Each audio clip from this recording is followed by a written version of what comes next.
Quorum call. Mr. President, I ask unanimous consent that the quorum call be vitiated. Without objection. Senator from Wisconsin.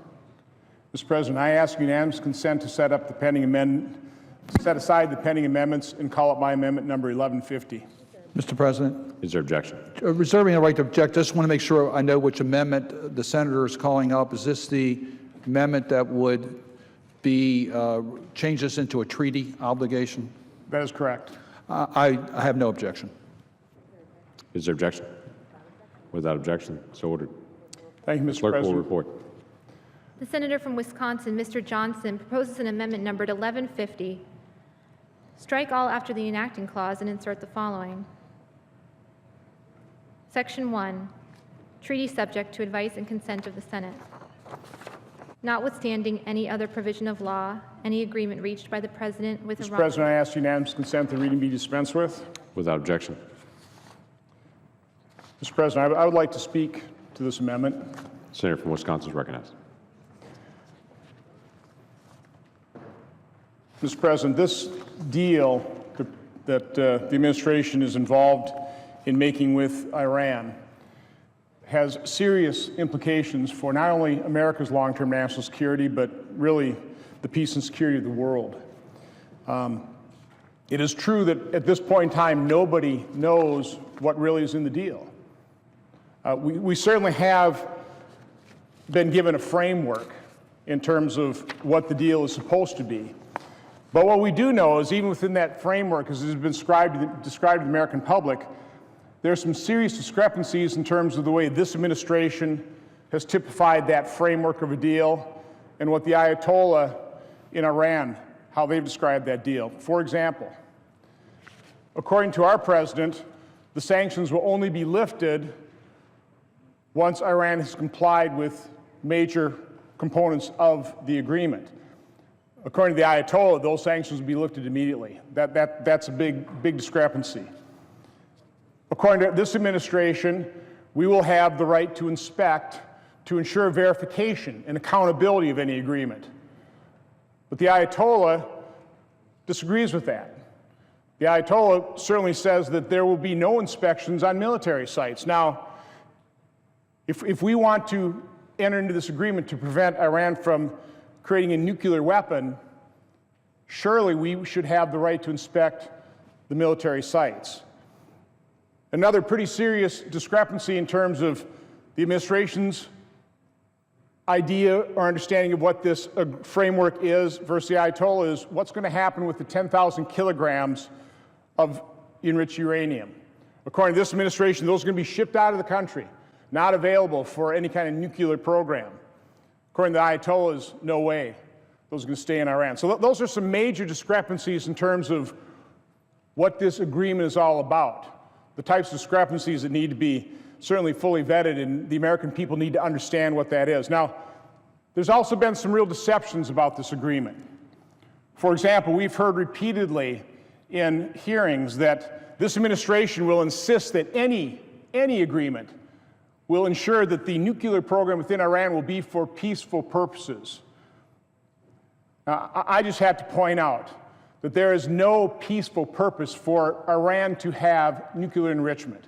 If they want peaceful nuclear power, they can certainly do what a number of other countries that have peaceful nuclear power, they can purchase that uranium fuel, that nuclear fuel from outside countries.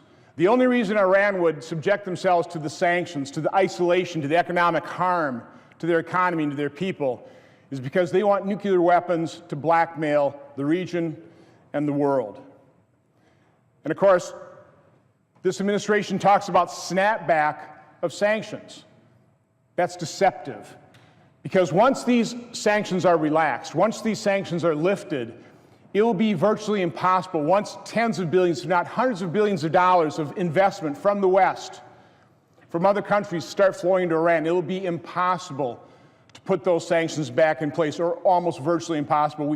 We have had a sanctions regime starting back to UN resolutions dating back in 2006.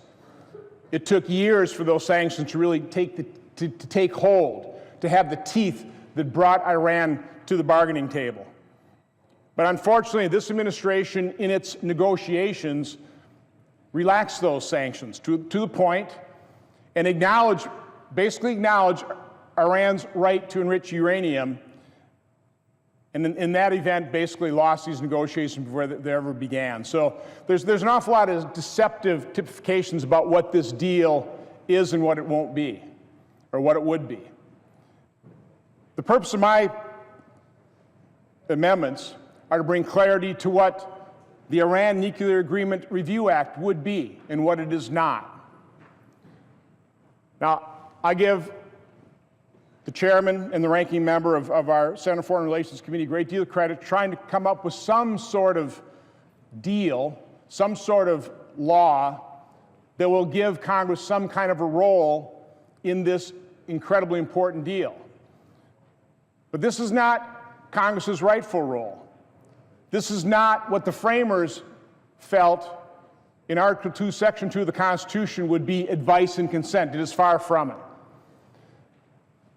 There are basically three forms of international agreements. There's a treaty, there's a congressional executive agreement, and then there's just an executive agreement. There's really no set criteria of what makes one international agreement a treaty, a congressional executive agreement, or executive agreement. There are considerations. There's precedent. What in fact basically is the final determination is how that particular agreement is ratified or approved by Congress or not approved by Congress. I believe when you take a look at the considerations in the State Department's own foreign policy manual, consideration number one, the extent to which this agreement involves commitments or risks affecting the nation as a whole. I would say this agreement with Iran certainly involves risks that affect our entire nation. Consideration number three, whether the agreement can be given effect without the enactment of subsequent legislation from Congress.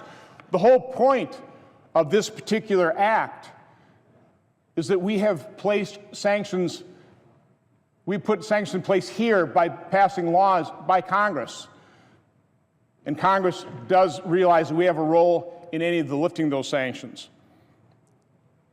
Consideration number five, the preference of Congress as to a particular type of agreement. Well, there can be some dispute, and that's really the heart of what my amendments would do, is involve Congress in determining what exactly this deal is. Is it a treaty? Is it a congressional executive agreement? Or is it simply an executive agreement that really does not have long-lasting effects? Now, I would argue, and that's really the purpose of the point of my First Amendment, I believe this is of such importance, that this deal is so important to the security of this nation and to world peace, as it rises to the level of a treaty.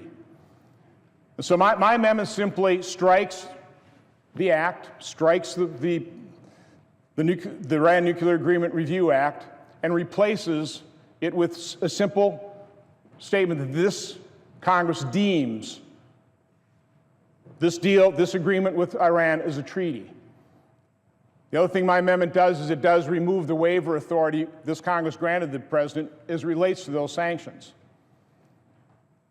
That would then require this President, upon completion of deal with Iran, to come to this Congress, as was contemplated by our Constitution in Article 2, Section 2 of the Constitution, for the advice and consent of this body, so that 67 senators would have to vote affirmatively that this is a good deal, that basically the American public would be involved in the decision through their elected representatives. We're not being given that opportunity. The American public is not being given that opportunity right now.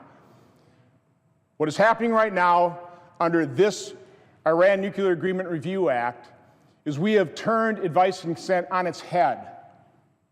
We have lowered the threshold to what advice and consent means as it relates to this Iran deal. Now, we're going to vote, hopefully, and it sounds like we will vote on this amendment. I have a second amendment. In case this one does not succeed, I have a second amendment.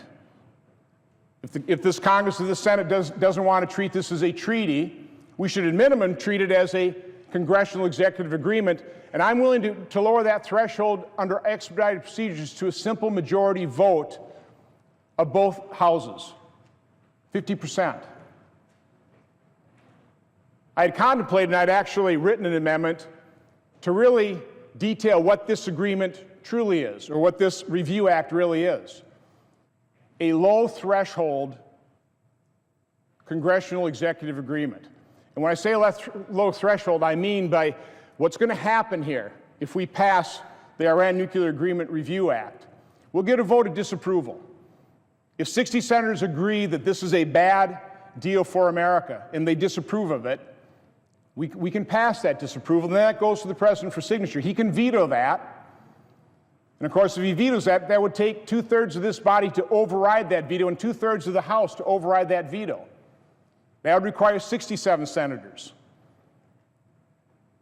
If we're unable to muster those 67 voters to override the veto of our vote of disapproval on a bad deal between Iran and America, what we in fact have done is we have given 34 senators the ability to approve that bad deal.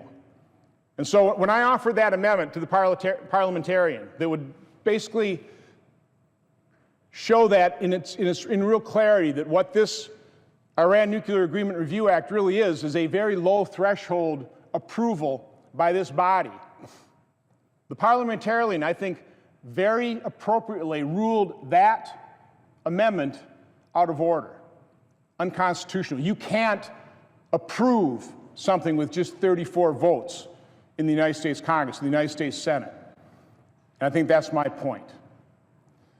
So hopefully, and I appreciate the fact that we'll be able to vote on my amendment deeming this deal between America and Iran a treaty, so that the American people have the ability to weigh in, to have a say in whether or not this is important enough to be affirmatively approved, as our Constitution contemplated with an international agreement of this importance, be affirmatively approved by a vote of 67 senators.